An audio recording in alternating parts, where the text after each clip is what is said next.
સ્થાનિક સ્વરાજની ચૂંટણી અને આ ચૂંટણીના પડઘમ વચ્ચે હવે ભાજપ કોંગ્રેસ અને આપના જે નેતાઓ છે એ નેતાઓએ પોતાની ઉમેદવારી નોંધાવી અને ઉમેદવારી નોંધાવ્યા બાદ હવે મેદાને જંગ માર્યો છે. જે પ્રકારે બનાસકાંઠાની જો વાત કરવામાં આવે તો બનાસકાંઠા જિલ્લાના મુખ્ય મથક પાલનપુરમાં જે નગરપાલિકા છે આ નગરપાલિકા વર્ષોથી ભાજપ શાસિત નગરપાલિકા છે અને આ પ્રકારે જે ઉમેદવારી પત્ર નોંધાયા છે અને આ જ પત્રને લઈને લોકોમાં કેવા પ્રકારની વાતો થઈ રહી છે, લોકો શું કહી રહ્યા છે તેની સાથે આપણી સાથે જોડાણા છે વરિષ્ઠ પત્રકાર જે વર્ષોથી પત્રકાર સાથે સંકળાયેલા છે પ્રદીપ મહેતા, અને પ્રદીપ મહેતા જોડે વાત કરવાનો પ્રયાસ કરીશું.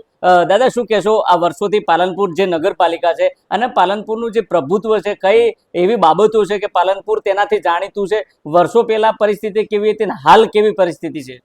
પાલનપુર એ ફૂલોની નગરી, અત્તરની નગરી અને શાયરોની ને એની નગરી કહેવાતી. આજે પાલનપુર શહેરની પરિસ્થિતિ એવી છે કે ફૂલો પણ દેખાતા નથી, અત્તર પણ હવે ઓછું થઈ ગયું છે અને શાયરો પણ હવે ધીમે ધીમે ઓછા થતા જાય છે, કારણ કે જે પ્રકારે રિસ્પોન્સ એમને મળવો જોઈએ એ પ્રકારે એમનો રિસ્પોન્સ મળતો નથી.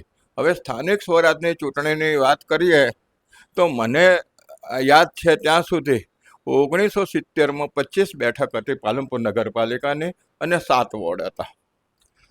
એ પછી 36 બેઠક થઈ અને 12 વોર્ડ થયા. 12 વોર્ડ થયા પછી 14 વોર્ડ થયા અને 42 બેઠક થઈ. પણ જ્યારથી 50% બેઠક સ્ત્રી અનામત થઈ એટલે 44 બેઠક થઈ અને 11 વોર્ડ થયા. આ રીતની પરિસ્થિતિ છે. હવે પાલનપુર નગરપાલિકાને 1987 પહેલા એટલે 1970માં એક વખત જનસંઘ 6 બેઠક આવ્યો હતો 1970માં. એ વખત સિવાય કોઈ રાજકીય પક્ષ ચૂંટણી લડતો નહોતો. 1987માં પહેલી વાર ભાજપ સત્તા ઉપર આવ્યું અને એ વખતે હરેશભાઈ જાની નગરપાલિકાના પ્રમુખ થયા, પહેલા પ્રમુખ એ થયા. અને આજે છેલ્લા પ્રમુખ ગણો તો ચિમનભાઈ સોલંકી થયા. બરાબર. નગરપાલિકાનું હમણાં જે બોર્ડ પૂરું થયું એ બોર્ડ એવું વિશિષ્ટ બોર્ડ હતું કે જેમાં 6 પ્રમુખો હતા. હર્ષાબેન મહેશ્વરી 2010માં પ્રમુખ થયા હતા. એ હર્ષાબેન મહેશ્વરી આ વખતે સભ્ય હતા. હસમુખભાઈ પઢિયાર પણ સભ્ય હતા, એ પણ પ્રમુખ થયેલા. એ 2012માં પ્રમુખ થયા હતા.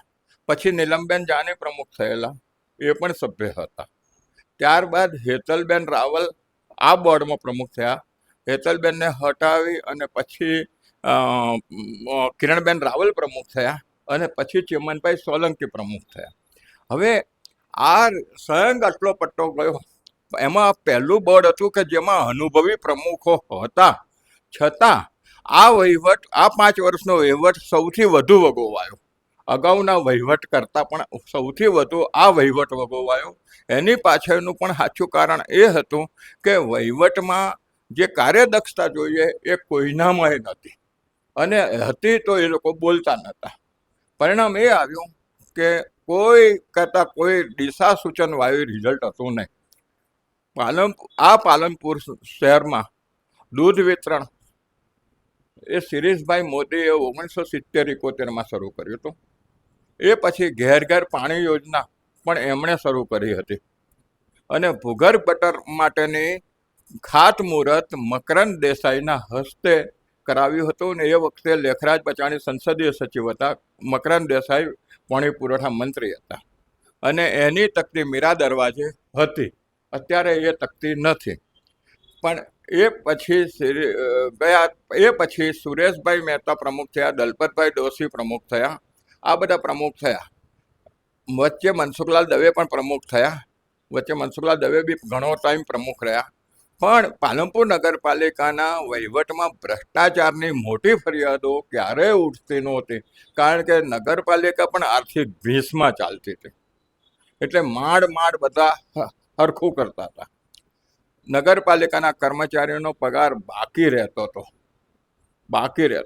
એ વખતે ઓક્ટ્રોય હતી, અત્યારે ઓક્ટ્રોય નાબૂદ થઈ ગઈ છે. સરકાર મોટી ગ્રાન્ટો આપે છે. એ વખતે પાલનપુર નગરપાલિકા 14 સ્કૂલો ચલાવતી હતી. આજે નગરપાલિકા સ્કૂલ ચલાવતી નથી. એ વખતે નગરપાલિકા 15% સ્કૂલોમાં આપતી હતી. તો 15% તો સ્કૂલ નગરપાલિકાના ઓલરેડી બચ્યા છે. અચ્છા, અત્યારે નગરપાલિકાને આટલી બધી ગ્રાન્ટો મળે છે. છેલ્લા 5 વર્ષની વાત કરું ને તો ખાલી ખાડા પૂરવા માટે, વરસાદના પાણીના રોડ ધોવાયા તો ખાડા પૂરવા માટે 5.5 કરોડની ગ્રાન્ટ સરકારે આપી છે. તો 5.5 કરોડની ગ્રાન્ટ આપી હોય તો પાલનપુરમાં એટલા મોટા તો કેટલા ખાડા પડે કે હજી ખાડા છે, હજી ખાડા પુરાયા નથી. તો એટલે કોઈ વહીવટ થયો નથી. અને નગરપાલિકામાં ટેન્ડર બધા એક જ કોન્ટ્રાક્ટરને મળે એવું તો કેવી રીતે આ લોકો આયોજન, ઓનલાઈન અમે ટેન્ડર પ્રસ્થા છે, આમ છે તેમ છે, એવો બચાવ કરે, પણ કોઈ કહેતા કોઈ એનું આયોજન નથી. પરિસ્થિતિ શું છે કે ભૂતકાળમાં જે સેવાઓ ચાલુ હતી એ સેવાઓ બંધ થઈ ગઈ અને હવે સિટી બસ ચાલુ કરી છે. અત્યારે એવું કહે છે કે અમે સિટી બસ ચાલુ કરી છે.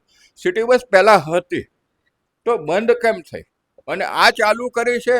તો એ સિટી બસ કોને મળે છે? કોઈને ખબર જ નથી કે ક્યારે સિટી બસ ક્યાંથી પસાર થાય છે. અને સિટી બસ 9 ચાલુ કરવાની હતી, હજી 9 ચાલુ થઈ નથી. તો નથી ચીફ ઓફિસર બોલતા કે નથી શાસક પક્ષનો કોઈ આગેવાન બી બોલતો નથી, શહેર પ્રમુખ બોલતો. પાલનપુર નગરપાલિકાની સામે જ દબાણો છે. તો સામે જ દબાણો હોય તો નગરપાલિકા સામેના દબાણો દૂર નથી કરી શકતી, તો ગામના તો ક્યાંથી કરવાની હતી? હવે નગરપાલિકા આ વખતે ભાજપે કંઈ 5-6 સભ્યોને ટિકિટ ફરીથી આપી છે. એમ કહેવાય છે કે એમની કામગીરી સારી હતી. તો એક હતા સિટી બસના ચેરમેન, બસ કમિટીના ચેરમેન. તો સિટી બસ જ નથી મળતી તો બસ કમિટીના ચેરમેનની કઈ સારી કામગીરી? એમને કેવી રીતે રિપીટ કરે? તો બીજા હતા દબાણ કમિટીના ચેરમેન રીનાબેન ઠાકોર. તો એ દબાણો આટલા બધા હોય તો ક્યાં દબાણો દૂર કર્યા? બીજા પછી દબાણ કમિટીના ચેરમેન થયા ભાઈ આપણે પેલો વોર્ડ નંબર 2 ના સભ્ય જે અત્યારે વોર્ડ નંબર 3 ઉભા છે. તો એમને બી દબાણ દૂર નથી કરે, ઉલટા એ તો દબાણની અંદર સંકળાયેલા છે. નરેશ રાણા. નરેશ રાણા પોતે દબાણમાં સંકળાયેલા છે અને તો છતાં પણ નથી થયું. આ નગરપાલિકાની તમને નવી એક વાત કરું તો 6 પ્રમુખો હતા. 6 ને ખબર છે કે અગાઉ દૈનિક ટેક્સ લેવાતો હતો. લારી ગલ્લા પાથાણા વાળા પાસે દૈનિક ટેક્સ લેવાતો હતો. પહેલા 5 રૂપિયા લેવાતો હતો, પછી 10 રૂપિયા કર્યો. આજે પાલનપુર શહેરમાં 5000 જેટલા લારી ગલ્લા ને પાથાણા વાળા છે. પાલનપુર નગરપાલિકાના દરવાજેથી માંડીને રેલવે સ્ટેશન જાઓ ને રેલવે સ્ટેશનથી ગુરુ નાનક ચોક બાજુ જાઓ, તમને કોઈ જગ્યા એવી નહીં મળે કે જ્યાં લારી ગલ્લા ને પાથાણા વાળા ન હોય. અરે કલેક્ટરે નો હોકિંગ ઝોન જે જાહેર કર્યા છે એ બધા વિસ્તારો ઉપર લારી ગલ્લાનો કબજો છે. હવે જો દૈનિક ટેક્સ ઉઘરાવાતો હોત તો વધારે નહીં તો રોજના 40,000 રૂપિયા આવતા હોત તો મહિનાના 12 લાખ થતા. અને તો વર્ષે 1.5 કરોડ થાત તો 1.5 કરોડમાંથી પણ તમે વિકાસ કામો કરી શક્યા હોત. પણ એ દ્રષ્ટિ જ નથી અને એ પૈસા ગયા ક્યાં? સવાલ એ છે કે દર વર્ષના 12 કરોડ રૂપિયાની આવક ગઈ ક્યાં? તો એ પૈસા માટે ખરેખર તો કલેક્ટર અને સરકારે પણ એ લોકોની પાસે હિસાબ માંગવો જોઈએ કે આ પૈસા ગયા ક્યાં. હું તો ત્યાં સુધી કહું છું કે પુલથી માંડીને એરોમા સર્કલ અને એ બાજુ હાઈવે ઉપર કોઈ મહેન્દ્ર નામનો માણસ છે, એ માણસ લારીઓ વાળા પાસેથી પૈસા ઉઘરાવે છે. તો નગરપાલિકા એમ કહે છે કે એ જગ્યા R&B ની છે.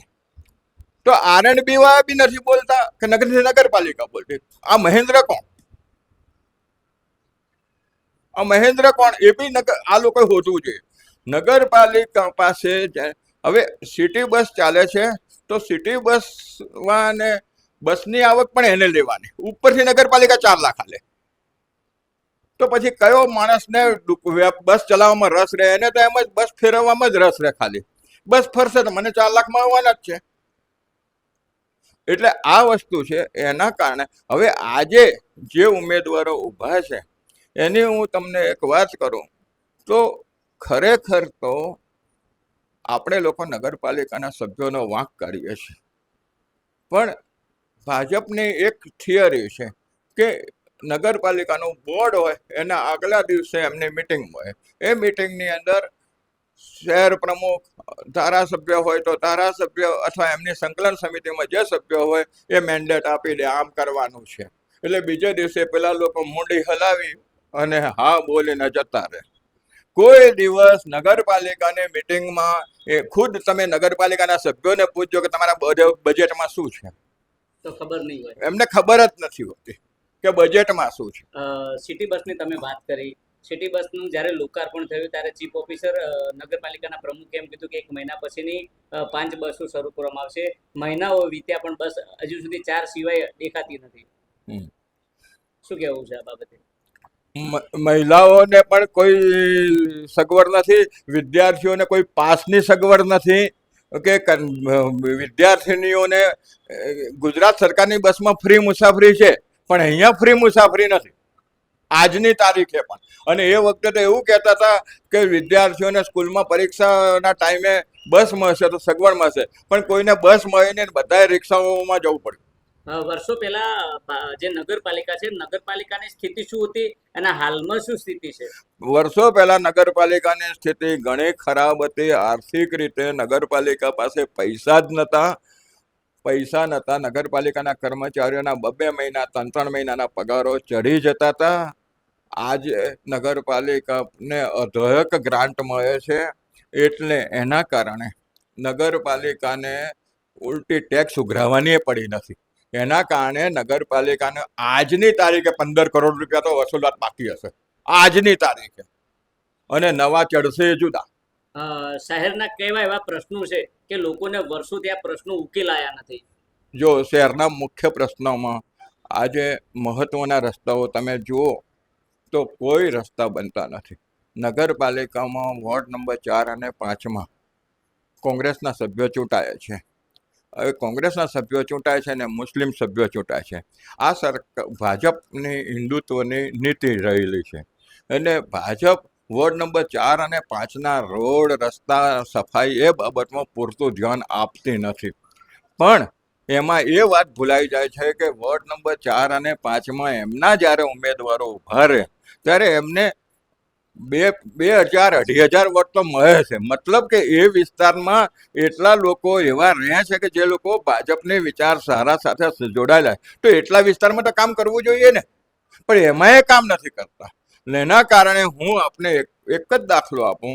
દિલ્હી ગેટથી માળી અને મોટી બજાર સુધી આવો, તમને મુસ્લિમ્સની 1-2 દુકાન કદાચ જોવા મળશે, 1-2 દુકાન જોવા મળશે. પણ એ રસ્તો આજે એટલો ખરાબ છે કે તમારું બાઇક કે તમારું એક્ટિવા ઉપર તમે કોઈ વસ્તુ રાખી હોય તો ભય પડી જાય, અને પાછળ બેસનારની હાલત એવી થાય કે જો એ ના સાચવે તો એ જ પડી જાય. હું અમુક વસ્તુ આપણે સ્વીકારીને ચાલીએ કે ભાઈ બધે ચીફ ઓફિસર ધ્યાન ના આપી શકે, પણ ચીફ ઓફિસર માટે એક નિયમ છે કે એને દર મહિને દરેક વોર્ડની મુલાકાત લેવી પડે. આ ચીફ ઓફિસરને પૂછજો કે એને કયા દાડે કયા વોર્ડની મુલાકાત લીધી, કયા દિવસે કયા વોર્ડની મુલાકાત, એને કોઈ દિવસે જતો જ નથી.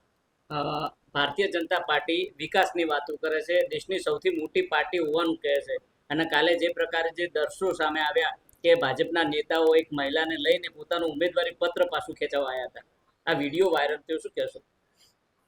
એ એક વસ્તુ જ્યારે મેં જોઈ, હું 1970થી ઘણી ચૂંટણીઓને જોતો આવ્યો છું. મેં કાલે જે દ્રશ્યો જોયા પછી મને એમ લાગ્યું કે ભાજપે આટલી હદે નીચે કેમ જવું પડ્યું. ભાજપને લોકો પાસે વોટ લેવા જતા શું ડર લાગતો હતો? જો લોકો પાસે વોટ લેવા ગયા હોત, એમને સારું કામ કર્યું હોત તો એમને વોટ લોકો આપત અને ચૂંટાવાના જ હતા. એક જણને સભ્યને ફોરમ પાછું ન ખેંચાયું હોત તો શું ફરક? મને વધારે દુઃખ તો એ થયું કે કદાચ આવું જ દ્રશ્ય કોઈ પોલીસ કોઈ મહિલાને આ રીતે લઈ જતી હોત તો એ વખતે આ જ લોકો કહો કે મહિલા પોલીસ રાખવી જોઈએ. એક પણ મહિલા દેખાતી નથી. એ વિડીયોમાં જુઓ, તમે બી ધ્યાનથી જોજો, એ વિડીયોમાં એક પણ મહિલા નથી દેખાતી.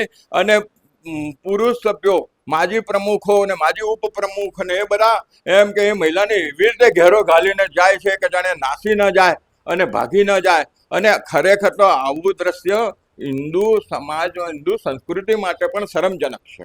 આ ભાજપ મહિલાની સલામતીની વાતો કરે છે અને આજ ભાજપના નેતાઓ છે, પ્રમુખો રહી ચૂક્યા છે અને સભ્યો પણ રહી ચૂક્યા છે અને આ પ્રકારે મહિલાને લઈ ગયા હતા. એટલે જ વધારે શરમ આવે.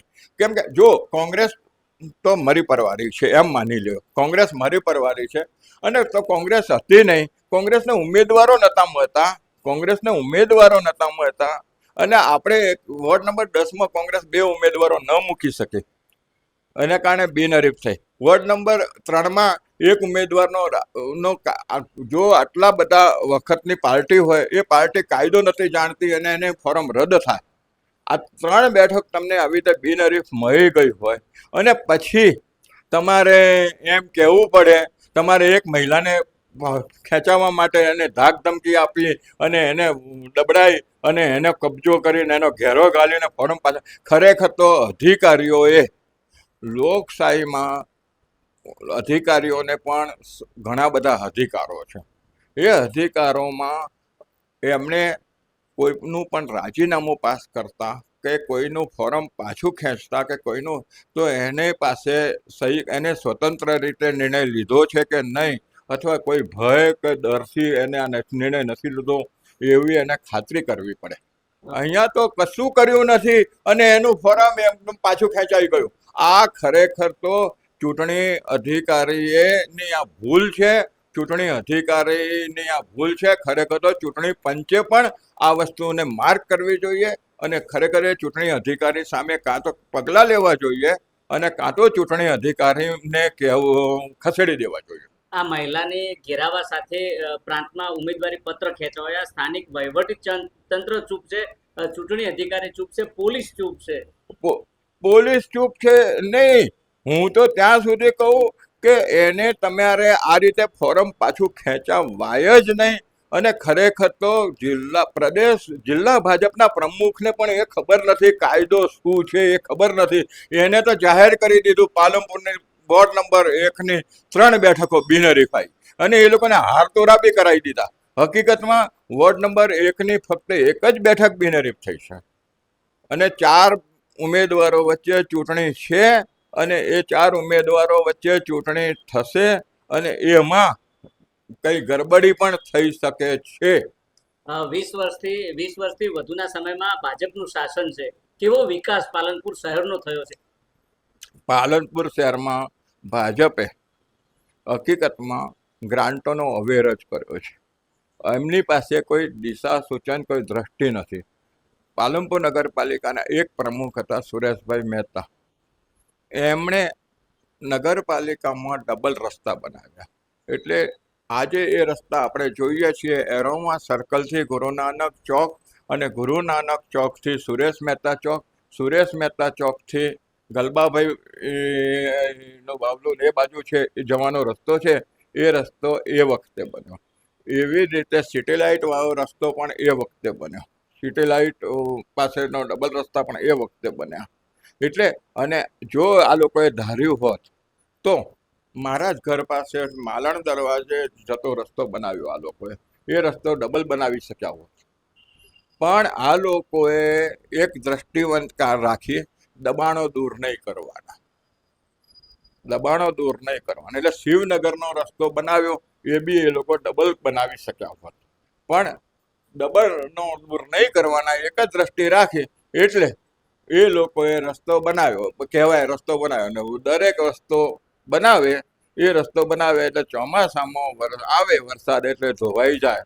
અને તો એવો તો એ લોકો કેવો રસ્તો બનાવે કે દરેક ચોમાસે ધોવાઈ જાય. મને પોતાને એ નથી સમજાતું કે ભાજપ પાસે કોઈ વ્યવસ્થિત જ્ઞાન નથી અથવા તો એમની પાસે કોઈ દિશા સૂચન નથી અને એમને દિશા સૂચન આપનારાને મેન્ડેટ આપનારાઓ પાસે કોઈ જ્ઞાન નથી. આ નગરપાલિકામાં એક વખત મેં પૂછ્યું તો કે આ તો જીયુડીસીએલ કરે છે, અમે કશું ના કરી શકીએ. એટલે જીયુડીસીએલ કરે છે પણ જમીન તમારી પાલનપુર નગરપાલિકાની છે. પાલનપુર નગરપાલિકાની જમીન તોડે તો તમે જીયુડીસીએલને પણ રોકી શકો છો. એટલે તમારે પાલનપુરમાં જે બી અંડરગ્રાઉન્ડ વાયરિંગ કર્યું, પાલનપુર નગરપાલિકાએ એમને મંજૂરી જ નથી આપી, તો કેવી રીતે કર્યું? કેવી રીતે કર્યું અને અંડરગ્રાઉન્ડ કર્યું તો એ પૂર્યું કે નહીં એની પણ નગરપાલિકાએ તપાસ નથી કરી. પરિણામ શું છે કે પાલનપુરના બધા રસ્તા હવે આ કોણે તોડ્યા એ બી ખબર નથી.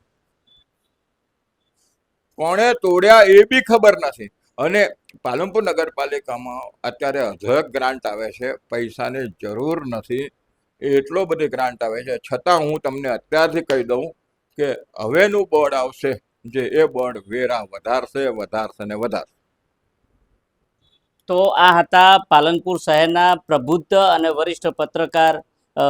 તેમનું કહેવું છે કે જે પ્રકારે હાલમાં જે સ્થાનિક સ્વરાજની ચૂંટણી છે, આ જ ચૂંટણીમાં ભાજપ અને કોંગ્રેસના ઉમેદવારોએ જે મેદાન માર્યું છે અને આ જ મેદાન વચ્ચે જે ભાજપના નેતાઓ છે, આ નેતાઓ ચૂંટણી જંગ જીતવા માટે એનકેન પ્રકારે કોંગ્રેસના નેતાઓને દબાવી રહ્યા છે, તેમને ખરીદવાનો પ્રયાસ કરી રહ્યા છે. જોઈએ આવનાર સમયમાં ચૂંટણીનું પરિણામ કેવું આવે છે તે તો આવનારો સમય બતાવશે. દિનેશ ઠાકોર, નવજીવન ન્યૂઝ, બનાસકાંઠા.